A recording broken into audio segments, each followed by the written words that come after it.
오늘은 2023년 4월 29일 시에나의 성녀 카타리나 동정학자 기념일입니다.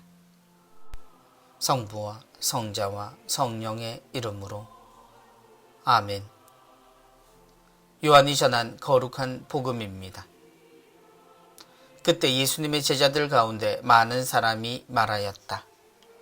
이 말씀은 듣기가 너무 거북하다. 누가 듣고 있을 수 있겠는가? 예수님께서는 제자들이 당신의 말씀을 두고 투덜거리는 것을 속으로 아시고 그들에게 이르셨다. 이 말이 너희 귀에 거슬리느냐?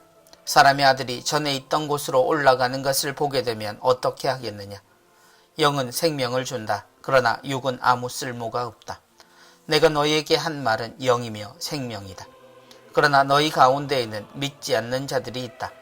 사실 예수님께서는 믿지 않는 자들이 누구이며 또 당신을 팔아넘길 자가 누구인지 처음부터 알고 계셨던 것이다. 이어서 또 말씀하셨다. 그렇기 때문에 아버지께서 허락하지 않으시면 아무도 나에게 올 수 없다고 너희에게 말한 것이다. 이 일이 일어난 뒤로 제자들 가운데에서 많은 사람이 되돌아가고 더 이상 예수님과 함께 다니지 않았다. 그래서 예수님께서는 12 제자에게 너희도 떠나고 싶으냐 하고 물으셨다. 그러자 시몬 베드로가 예수님께 대답하였다. 주님, 저희가 누구에게 가겠습니까? 주님께는 영원한 생명의 말씀이 있습니다. 스승님께서 하느님의 거룩하신 분이라고 저희는 믿어왔고 또 그렇게 알고 있습니다. 주님의 말씀입니다. 그리스도님 찬미합니다.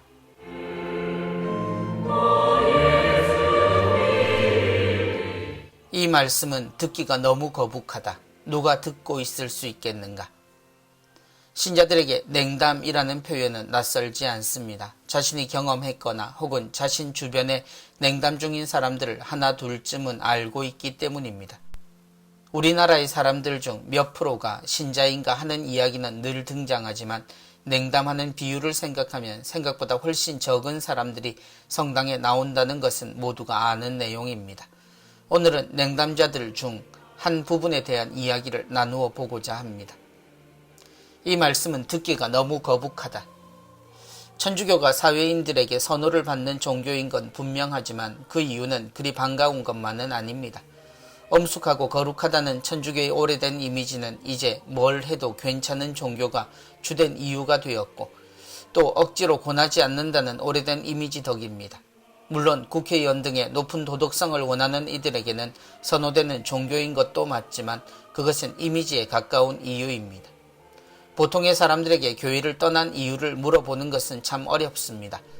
많은 사람들이 알고 있는 성당 안에 성직자, 수도자에게 상처를 받은 경우나 교회 안에 다툼 등이 이유일 수도 있으나 그조차 신자들과 교류가 있는 경우에 알 수 있는 이유일 뿐입니다. 중요한 부분이지만 대다수는 다른 이유가 있는 듯 보입니다. 그 이유는 하느님이 삶에 별 도움이 되지 않기 때문입니다. 또한 여유가 없는 삶에 성당에 나가야 할 절실한 필요를 느끼지 않기 때문입니다.